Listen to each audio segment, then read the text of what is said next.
지금 대하고 있는 우리의 현실은 참 답답한 상황입니다. 가정이나 교회나 또 학교나 직장이나 나라나 이렇게 모든 사회가 지도력을 잃어가는 그런 시대입니다. 쉽게 깨어지는 가정, 부모가 서로 사랑하고 존중하지 못하는 가정에서 자라는 자녀들, 그들은 더 이상 어른들을 신뢰하지 않습니다. 경험의 가치보다는 정보 파악 능력과 실적의 가치가 압도적으로 지배하는 세상이 되어서 학교나 직장에서도 또 교사, 상사들, 그들이 더 이상 학생들이나 후배들의 존중을 받지 못하는 그런 시대입니다. 심지어 이 교회 안에서도 목회자와 장로 등의 그 중직자들의 권위가 사라져버리고 있습니다. 이렇게 지도력의 부재를 경험하는 우리는 하나님 말씀 앞에 더욱 열심히 나가서야 합니다. 하나님의 말씀만이 참 진리이며 우리 삶의 캐논, 즉 척도이기 때문입니다. 하나님은 선한 왕으로, 또 좋은 아버지로, 좋은 목회자로 우리를 만나 주십니다. 스가랴 시대에도 지도자의 권위가 무너진 때였습니다.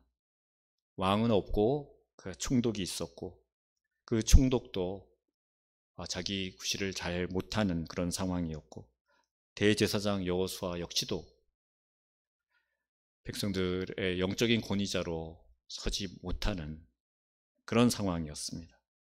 또 나라에 이미 주권을 빼앗긴 속국으로서 그 억울함, 열등감 속에 유다 백성들은 빠져 있었습니다. 그런 이스라엘 백성들에게 하나님은 하나님 스스로가 왕이 되어서 오실 것을 예고하고 있습니다. 우리가 지금까지 살펴보았듯이 1장부터 6장까지는 학개와 스가랴 두 선지자를 보내어서 성전 재건을 독려하는데,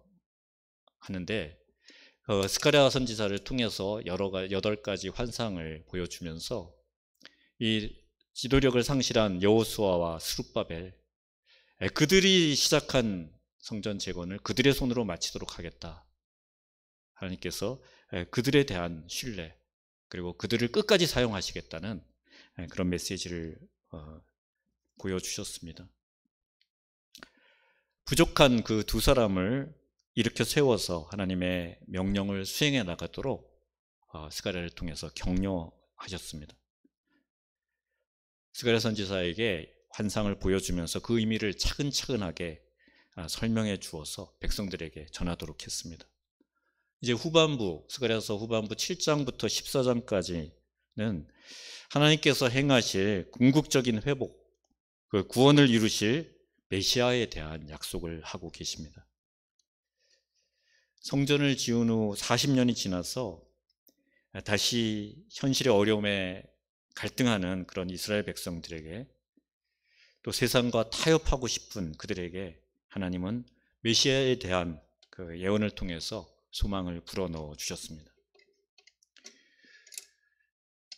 오늘 본문이 그 중에서 왕으로 오실 메시아에 대한 그 약속의 핵심이라고 할 수가 있습니다. 우리 주님은 세상의 지도자와는 다른 그런 진정한 왕으로 오실 것이라는 것을 말씀해 주고 계십니다. 주님이 왕이 되셔서 우리를 통치하셔야 그의 백성된 우리도 하나님 나라의 백성다운 삶을 살 수 있습니다. 오늘 말씀 통해서 하나님은 어떤 왕으로 우리에게 찾아오시는지를 함께 나누고자 합니다. 첫째로 그분은 겸손한 왕으로 오셨습니다. 9절 말씀에 보시면 시온에 따라 크게 기뻐할지어다, 예루살렘에 따라 즐거이 부를지어다 라고 하고 있습니다. 기뻐하라, 이렇게 즐거이 부르라 라고 하는 것은 바로 그들이 기다리고 기다리던 왕이 올 것이기 때문입니다. 우리 삶 속에 지도자로부터 어떤 실망감, 어떤 상처가 있을지라도 참 왕이신 우리 하나님은 그것을 덮을 그 기쁨으로 우리를 찾아오십니다. 그 왕은 공의로우시며 구원을 베푸시며 겸손하신 왕이라고 말하고 있습니다. 겸손하신 왕의 모습을 나귀 새끼를 타고 오신 모습으로 묘사하고 있습니다. 실제로 예수님께서는 나귀 새끼를 타고 예루살렘으로 입성하셔서 이 말씀을 성취하셨죠. 하지만 예수님의 생애 전체가 사실 겸손한 삶이었습니다. 본문에 겸손하다라는 단어는 고난을 당하다, 가난하다, 낮아지다 라는 뜻도 가지고 있습니다. 예수님의 짧은 삶이 그러했습니다. 하나님이신 예수님이 사람의 몸을 입고 이 땅에 오셨습니다. 정말 이해할 수 없는 그런 신비한 일이죠. 가장 높은 곳에서 아주 낮은 곳으로 오신 것. 그건 우리가 참 이해하기 힘든 신비입니다. 여러분이 강아지를 사랑한다고 그 강아지가 돼야 되겠다라고 마음 먹지 않듯이 개미가 사랑스럽다고 그 개미의 자리로 갈 수 없듯이 도저히 있을 수 없는 일, 저 하늘 높은 부자를 버리시고 닐 곳이 없는, 그래서 마국간의 구유에 누인 아기로 이 땅에, 그 모습으로 이 땅에 오셨습니다. 그리고 예수님은 가장 소외된 자들, 사람들이 손가락질하고 비웃는 그들, 가장 비천하고 죄 많은 자들, 소망이라고는 없는 그런 자들에게 다가가셔서 그들을 위로하시고 그들을 치유하시고 그들을 살리시는 사역을 감당하셨습니다. 그리고 자신을 따르던 제자들의 발을 씻겨 주셨습니다. 그 예수님 마지막으로 하신 일은 십자가에서 모욕과 수치를, 끔찍한 고통을 당하셨습니다. 무엇보다도 견디기 힘든 것은 아버지로부터 버림을 받은 일입니다. 가장 높으신 왕이신 그분이 왜 그렇게 하셔야 했을까요? 바로 우리의 죄와 그 죄의 결과로 찾아오는 고통을 대신 짊어지기 위해서입니다. 복음서를 보면 유대인들이 기다린 왕 같은 메시아는 다윗과 같이 날래고 강한 능력 있는 그런 모습일 것이라고 그들은 생각했습니다. 그래서 그들은 겸손하신 왕으로 오신 그분의 모습을 알아보지 못했습니다. 예수님이 그 메시아라는 것을 바로 알아보지 못했습니다. 그러나 이사야를 비롯한 선지자들을 통해서 예언된 우리를 찾아오실 예수님은 참으로 겸손하신 볼품없는 그런 분이라는 것을 알 수가 있습니다. 이사야 53장 2절에서 4절 말씀 보면 그는 주 앞에서 자라나기를 연한 순 같고 마른 땅에서 나온 뿌리 같아서 고운 모양도 없고 풍채도 없은즉 우리가 보기에 흠모할 만한 아름다운 것이 없도다. 그는 멸시를 받아 사람들에게 버림받았으며 간고를 많이 겪었으며 질고를 아는 자라. 마치 사람들이 그에게서 얼굴을 가리는 것 같이 멸시를 당하였고 우리도 그를 귀히 여기지 아니하였도다. 그는 실로 우리의 질고를 지고 우리의 슬픔을 당하였거늘 우리는 생각하기를 그는 징벌을 받아 하나님께 맞으며 고난을 당한다 하였노라. 이렇게 오실 메시아에 대해서 그리고 있습니다. 그렇게 철저하게 낮아지신 그 낮아지심으로 우리 곁에 오신 예수님, 그분으로 인해서 우리가 하나님의 백성이 될 수 있는 그 길이 열렸습니다. 겸손하신 왕인 우리 주님의 통치를 받을 때 우리도 겸손함으로 세상을 섬길 수 있게 될 것입니다. 둘째, 평화의 왕으로 우리에게 오셨습니다. 10절 말씀을 보시면 내가 에브라임의 병거와 예루살렘의 말을 끊겠고 전쟁하는 활도 끊으리니 그가 이방 사람에게 화평을 전할 것이요 그의 통치는 바다에서 바다까지 이르고 유브라데 강에서 땅끝까지 이르리라. 이렇게 말씀하십니다. 하나님께서 무기를 제거하십니다. 적들의 병거, 말, 활을 끊는 것이 아니라 에브라임과 예루살렘, 즉 하나님 백성의 병거, 말, 활을 끊을 것이라고 합니다. 이것은 우리가 의존하고 우리가 과시하는 힘, 그것을 상징하는 것입니다. 평화의 왕이신 예수님은 그 세속적인 힘을 끊어버리실 것입니다. 그것을 끊고 나서야 예수님이 왕으로 통치하시는 하나님 나라의 백성이 될 수 있게 하십니다. 메시아가 화평을 전할 것이라고 합니다. 말로만 화평을 전하는 것이 아니라 그 화평을 실제로 이루게 할 것이라고 선포하는 것입니다.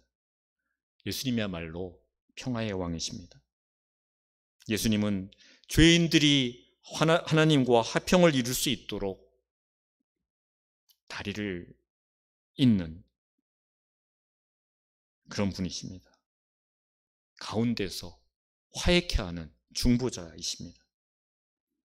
우리의 마음속에 있는 뿌리 깊은 죄를 멸하시고 참 평화를, 하나님과 관계를 회복함으로 참 평화를 누리게 하시는 분이십니다. 하나님의 나라는 예수 그리스도 안에서 모든 벽이 허물어지고 하나 되는 평화의 나라입니다. 에베소서 2장은 그 예수님이 주신 평화를 이렇게 노래하고 있습니다. 그는 우리의 화평이신지라 둘로 하나를 만드사 원수된 것 곧 중간에 막힌 담을 자기 육체로 허시고 법조문으로 된 계명의 율법을 폐하셨으니 이는 이 둘로 자기 안에서 한 세 사람을 지어 화평하게 하시고 또 십자가로 이 둘을 한 몸으로 하나님과 화목하게 하려 하심이라. 원수된 것을 십자가로 소멸하시고 또 오셔서 먼 데 있는 너희에게 평안을 전하시고 가까운 데 있는 자들에게 평안을 전하셨으니 이는 그로 말미암아 우리 둘이 한 성령 안에서 하나님께 나아감을 얻게 하려 하심이라. 우리는 이 평화의 왕으로 오신 예수님을 통해서만 하나님 앞에 나아갈 수 있습니다. 하나 될 수 있습니다. 우리는 세상과 똑같은 무기로 결코 세상을 변화시킬 수가 없습니다. 예수님이 주시는 참된 화평으로 교회가 하나님 나라인 것을 드러낼 때 세상에 우리의 영향을 받고 우리를 따르게 될 것입니다. 셋째로 메시아는 구원의 왕으로 오십니다. 11절에 보시면 또 너로 말할진대 내 언약의 피로 말미암아 내가 내 갇힌 자들을 물 없는 구덩이에서 놓았나니 라고 하고 있습니다.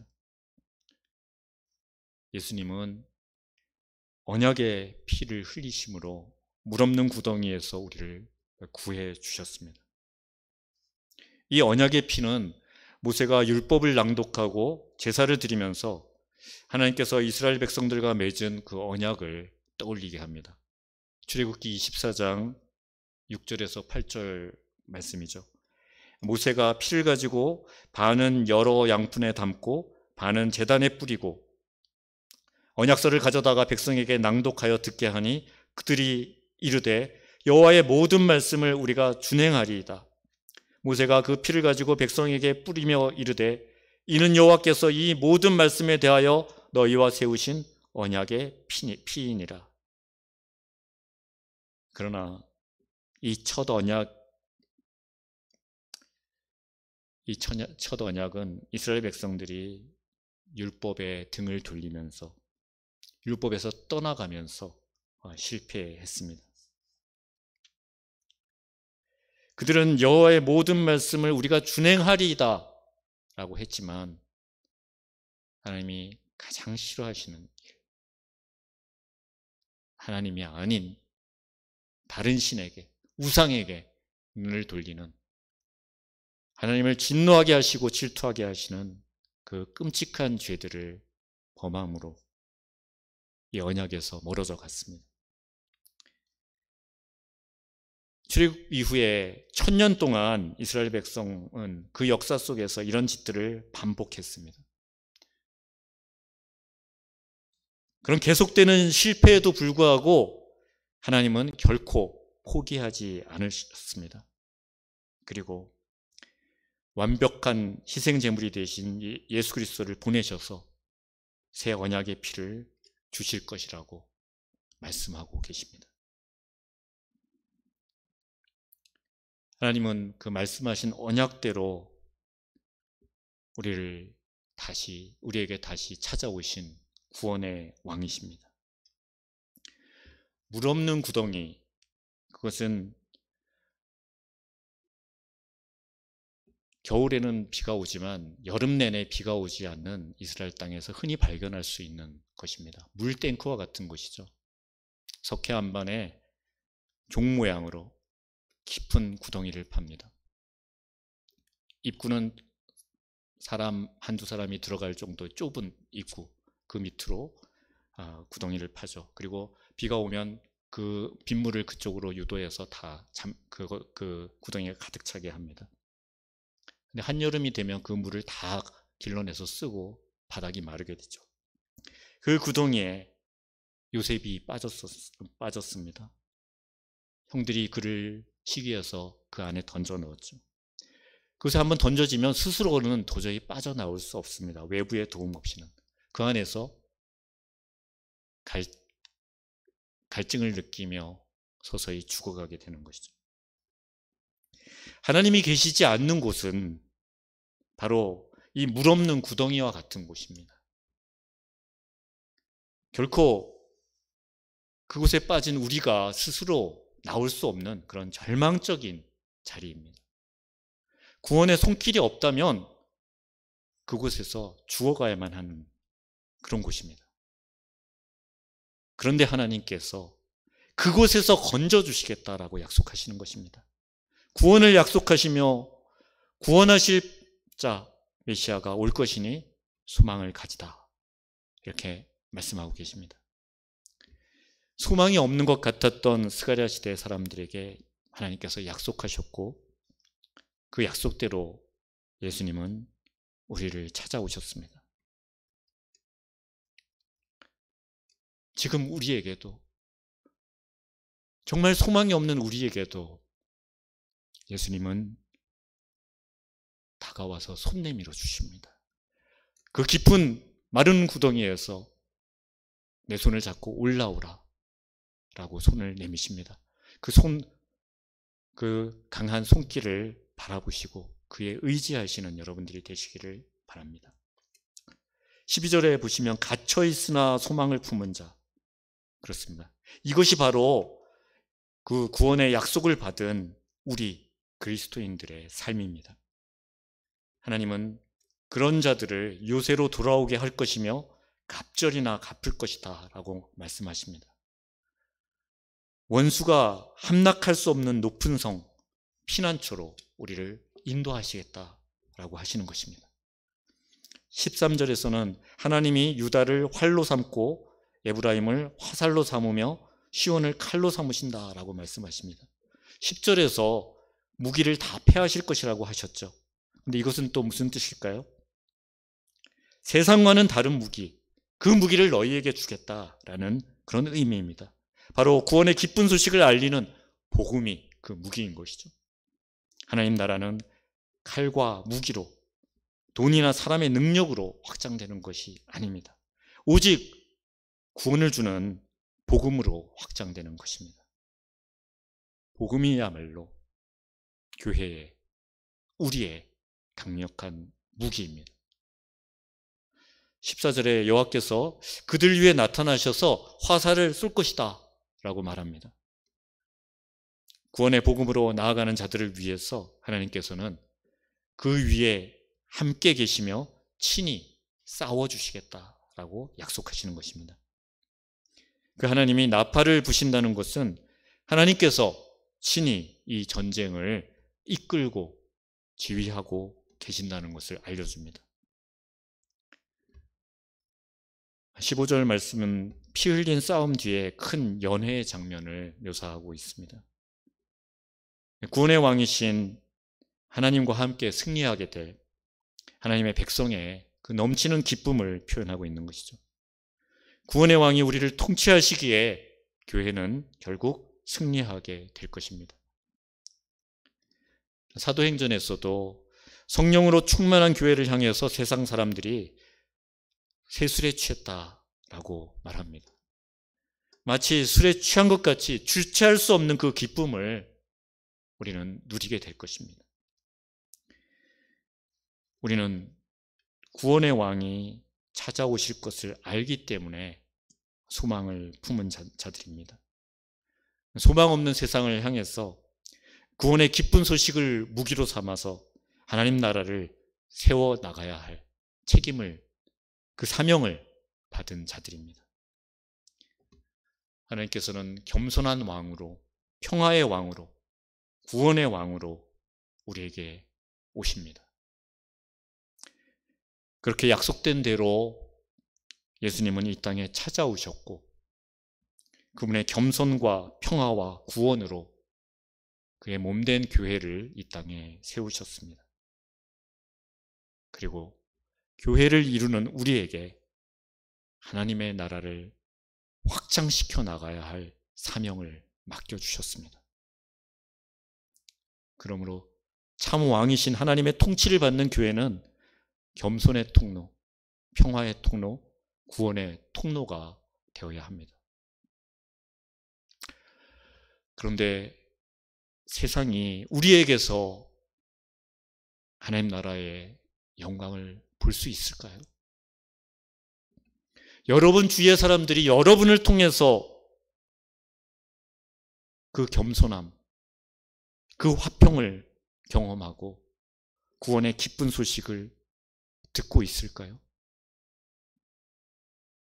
물론 여러분들 모두가 애쓰고 있다는 것 잘 압니다. 근데 우리가 쥐어짜듯이 온 힘을 다하고 다한다고 하더라도 결코 열매 맺지 못하잖아요.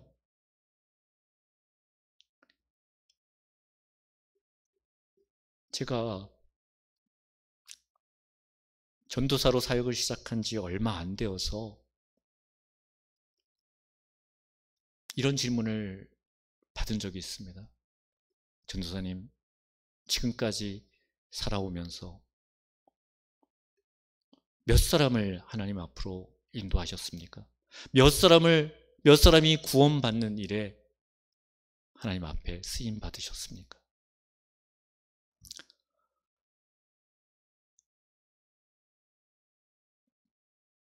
제가 대답을 하지 못했습니다. 아무리 꼽아봐도. 우리 주 예수님이 하신 일들을 자랑하며 그분 아니면 우리 삶에 소망이 없다고, 그분만이 우리가 살 길이라고, 그분을 만나러 가자고 그렇게 전한 사람이 이렇게 몇 명 꼽는 걸로 끝나는 것이었어요. 너무나 부끄러웠습니다. 그러나 우리는 그 부끄러움 때문에 좌절해서는 안 됩니다. 왕이신 예수님이 우리를 온전히 통치하실 때 바로 우리의 삶에서 왕이신 그분의 겸손과 평화와 구원이 나올 수 있기 때문입니다. 그러기에 우리는 더욱 예수님이 나의 참된 왕이 되시어서 통치하실 수 있도록 나를 내어드려야 합니다.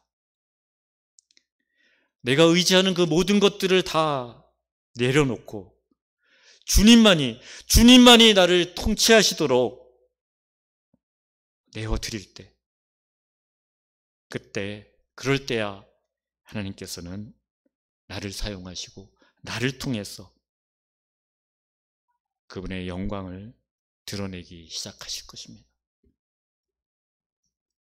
교회가, 우리 구원받은 성도가 가장 영광스러운 것은 그 왕이신 주님과 함께 할 때라는 것을 여러분들 잊지 마시기 바랍니다. 16절 말씀 함께 읽겠습니다. 시작. 이날에 그들의 하나님 여호와께서 그들을 자기 백성의 양떼같이 구원하시리니 그들이 왕관의 보석같이 여호와의 땅에 빛나리로다. 우리는 왕이신 주님의 왕관 위에서 반짝거리는 빛나는 보석입니다. 왕이신 주님의 통치를 받고 그 통치의 그 밝음을, 그 영광을 드러내는 보배로운 자들입니다. 그 사실을 여러분들 잊지 마시기 바랍니다. 옆자리에 계신 분들께 이렇게 외치십시오. 저를 따라서 옆자리 분들에게 큰 소리로 말씀해 주세요. 당신은 귀한 분입니다.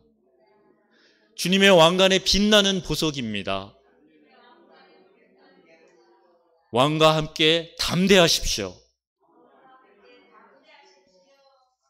아멘. 그렇습니다. 빛나는 보석과 같은 여러분들,